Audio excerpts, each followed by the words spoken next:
Good evening, everybody. My name is Sir Jude, and tonight I will be having the video lecture of our lesson this morning. Not a lot of sections were able to finish our topics this morning. Only Cardil was able to finish from start to end, while the other sections you have to continue for tomorrow. But for this video, I will cover the entire topic that I discussed for Cartwheel, right? So as our introductory part of this lesson, I ask you to describe what you see in the screen, no? So here you have several bananas, no? And when you perceive them or see them at the edges of the water pitchers, you see that some bananas are distorted, some bananas are magnified. You don't even know how many bananas are actually there uh, at the back of the water pitchers. Okay, so there's something wrong with the way or not wrong, but there is something unique or different this time around on the way we perceive the images of certain objects. All right, on the second image, you have a white light that is straight coming from a light source. And then when it strikes a prism, no, white light bends and it disperses into different colors of the rainbow, which is RGB. So it starts from a straight white light.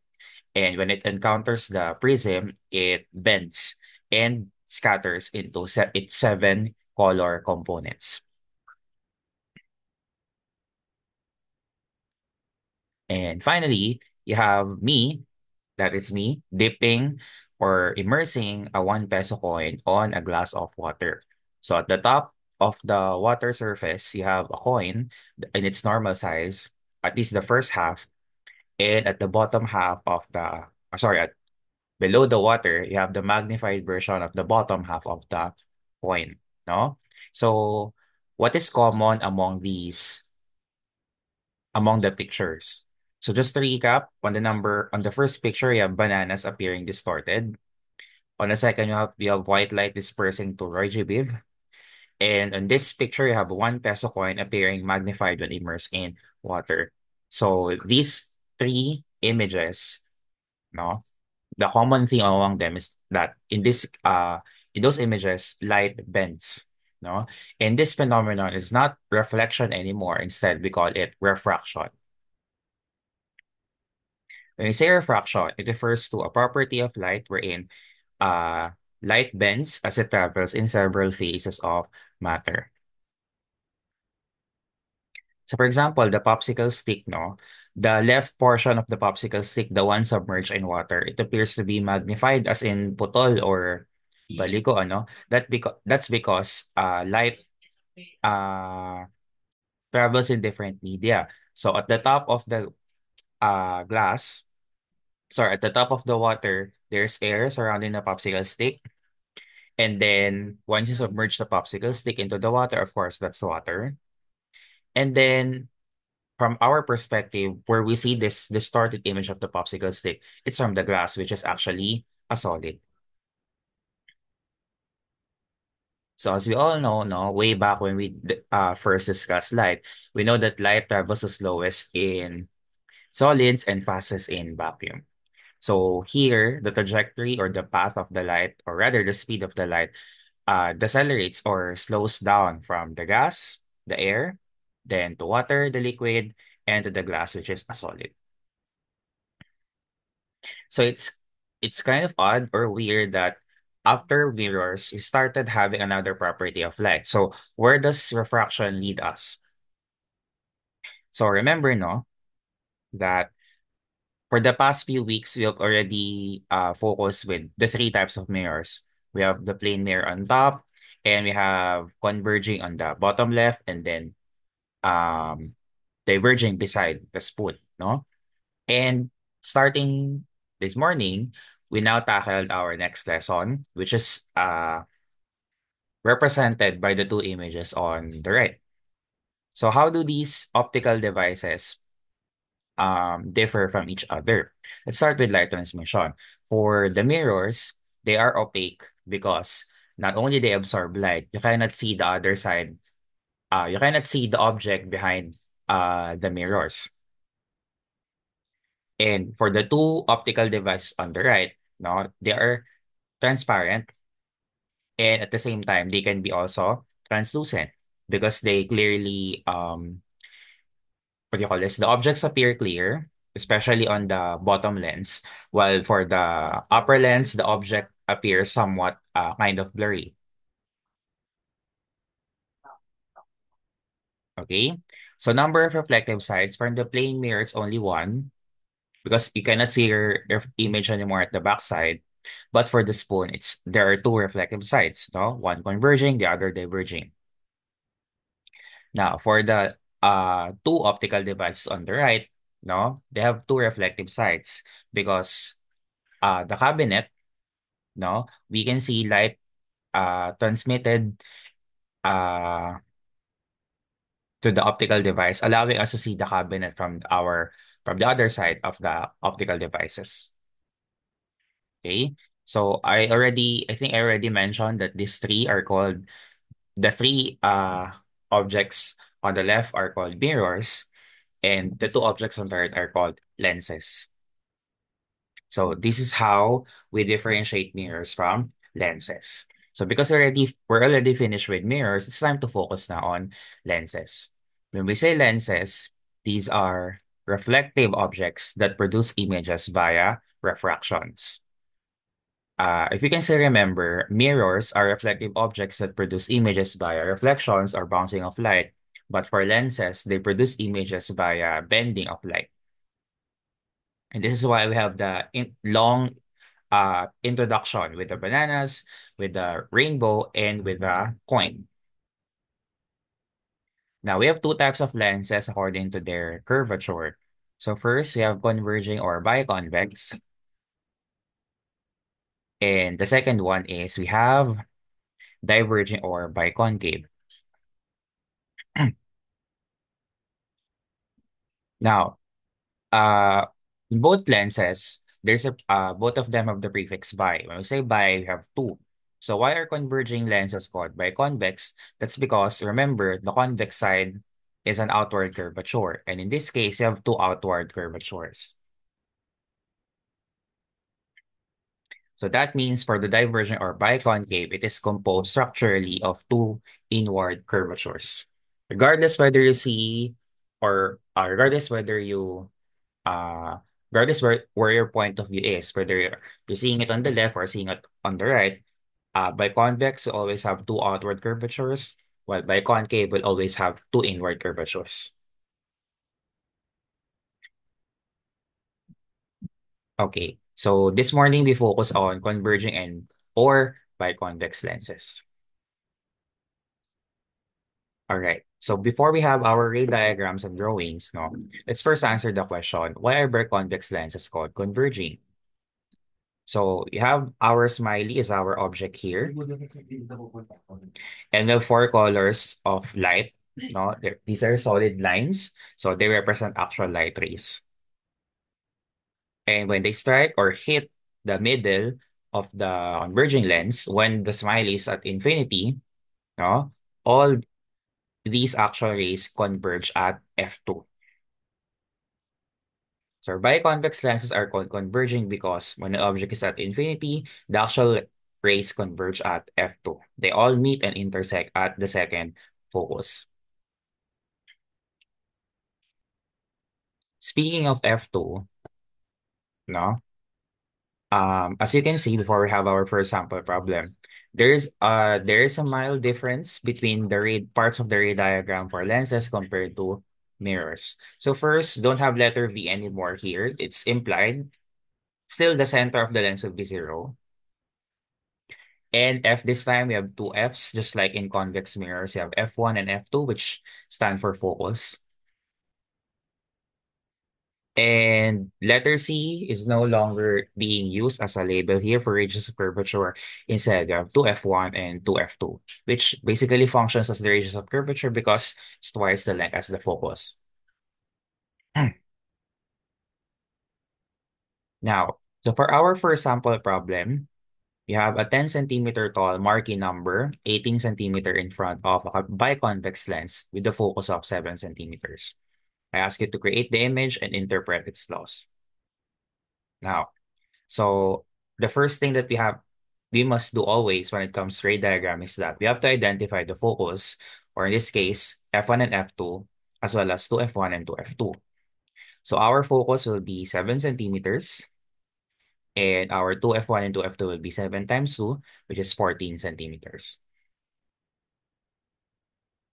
Now, our sign conventions for ray diagramming for lenses are now different. So on the left side will be negative, while the right side, all values are positive. And that's because going back to this question, why are biconvex lens called converging? That's because all actual rays converge at F2 side. So that means the right side of the lens, whether it's biconvex or tomorrow biconcave, will always be, all values will be positive to the right, while all values to the left will be negative. Dali lang. Yan, may pasok ako doon. Papakatid din. Hindi. Hindi, ikaw ang papakatid. So now, let's discuss where we're going to put our first object. So our underlined number is 18 centimeters. So if you're strict with sign conventions, you might be wondering that you're going to put our first object at the right of 2F2. Because after all, the right side is positive and you have positive 18. However, if we look closely, if we examine our problem, take a note that the marking number is in front of a biconvex lens. So when we say in front, it's always at the left side. So that means our first object, number 1, is beyond 2F1. Okay. Now, I ask you to draw the ray diagrams during yesterday as part of your ADM. And the lines, actual lines or the solid lines intersected at the right side of the lens at that point. So we form that image because the intersection is below the optical axis. So now that we have the image, let's now interpret the loss. For the location, the image is found at the back between F2 and 2F2. For the orientation, it's inverted because it's turned upside down. Daddy. For the size, the image was reduced because it is now smaller compared to the object. And the type of image is real because this time, the intersection is formed, the image is formed by the intersection of the actual rays. No imaginary or broken lines were used as per moment. Okay, so that's case number 1. Let's proceed to case number 2. For case number 2, our underlying number is 14. Object is 14 centimeters in front of a biconvex lens. And 14 centimeters in front of the lens is actually at 2F1. So case 2, object is at 2F1. So when you perform the ray diagram, once again, the intersection of the actual rays happen at the bottom right side of the ray diagram. So our image will look like this. So to interpret the loss, first, the location of the image is found at the back, exactly at 2F2. Next, for the orientation, it's inverted because it was flipped upside down. For the size, the height didn't change at all. So no, the height remained the same, so same size. And finally, for the type, we use solid lines. Therefore, the image is real.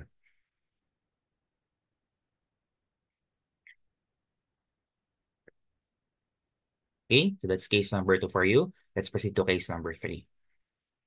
For case number 3, the object is 12 centimeters in front of a biconvex lens. So that's between F1 and 2F1. So by performing the ray diagram for the third time, the image was formed by the intersection of the actual rays somewhere at the bottom right once again. So we have the flip number 3 upside down. So where's the image formed? Back beyond 2F2. What is the orientation of the image? Still inverted, just like the first two images. Then for the size, the image is now larger compared to the object, so this time it's magnified. And for the type, um, just like the first two images, it's also real because no imaginary rays intersected, only actual light rays. So there you go. These are cases 1 to 3. So you might be wondering, no, sir, saan ba ito ginagamit sa real life, no? So what are converging or biconvex lenses for? As you've noticed, that for the first three cases, all images are real. They're also inverted and found at the backside of the lens. So para saan ba sila ginagamit? So it's hard to pick the parts of the body and the objects that will be featured here because as a science teacher, I'm just here to uh, to show you that these objects or parts of the body use these types of lens. But regarding the mechanics or how light passes through them, uh, that's way beyond my capacity as a science teacher because uh, I will explain further later.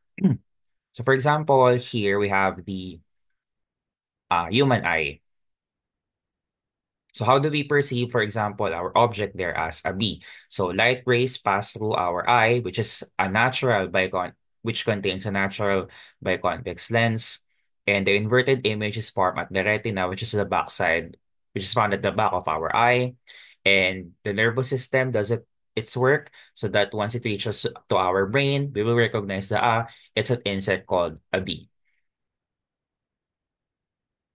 It's hard to explain this one because we don't see the inverted image kasi in real life, no? Kasi nga na-form sa likod ng mata natin, which is at the retina. But looking at the ray diagram, that's how uh, the refraction of light happens, or the ray diagramming rather. Next is the camera, no? I doubt most people still use this type of camera because most of us use cameras on our cell phones na, no? But just to clarify, no? Syempre, pag nagpipicture tayo, using this camera, hindi naman inverted yung image na lumalabas because nakikita natin sa camera is mostly palaging upright or upright and lateral inverted.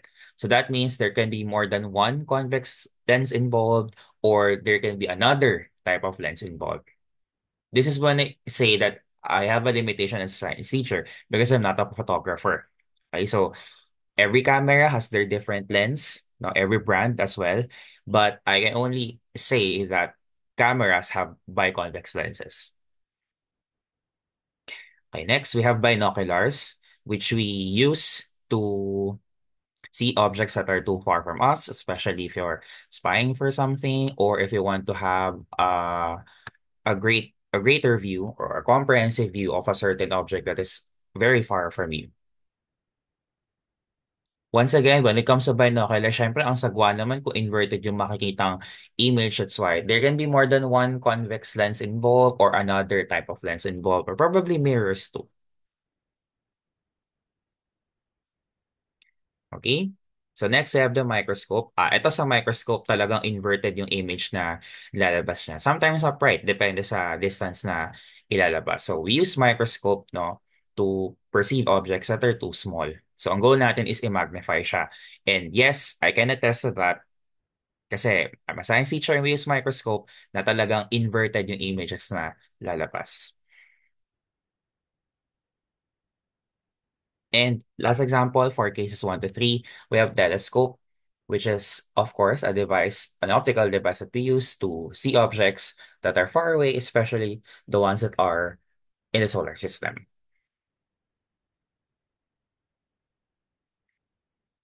All right, so these are the parts of the body and other gadgets or tools that I think, are make use of the first three cases for biconvex lenses.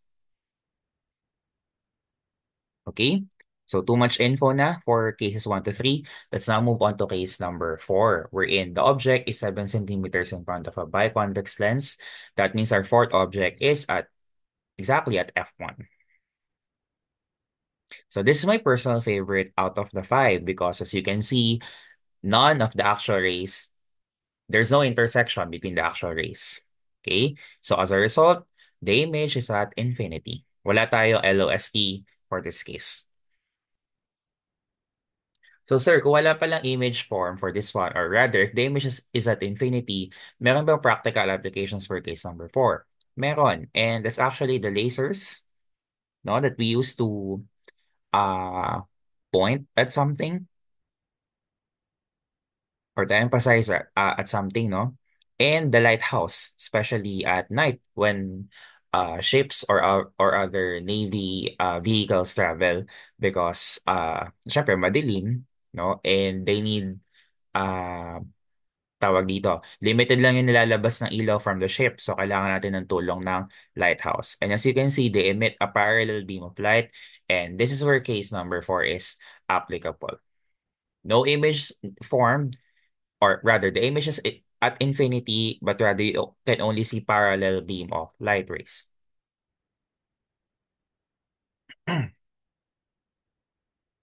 Okay, so last is case number 5, which is the most unique out of the 5 cases. So our final object is 4 centimeters in front of a biconvex lens. So that means our fifth object is between the lens and f1. All right, so by performing the ray diagramming, if you focus exclusively on the actual light rays or the solid lines, you may want to think that they will not intersect. However, once we extend further using imaginary or broken lines, that's the time that an image will be formed. So this time, our image is now literally beside our object or behind our object or in front, depending on how you see it. What I'm saying is both the object and image are now found on the same side. So therefore, the location is simply at front and the orientation is now upright. No? First example ever natin na upright ang lumabas because for the past few examples, puro tayo upright and laterally inverted and inverted. Okay? Very obvious that the size is now magnified because it's too large compared to the object. And lastly, for the type, this is the only case number for biconvex lenses that had intersection of um, imaginary or broken lines. So therefore, the type of image formed is virtual.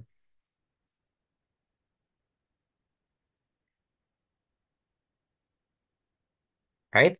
Now, the most obvious example for case number 5 is actually the magnifying lens or the magnifying glass. And we use the magnifying glass from the name itself to magnify objects that are too small from us. So all you have to do is you place the magnifying glass so close to the object that you want to appear magnified, and indeed, it will appear magnified.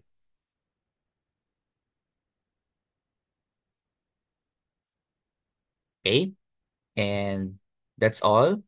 This is a summary of the loss interpretation for each case for convergent and biconvex lenses. There will be more tomorrow, our final lesson for the entire second quarter for diverging or biconcave lenses.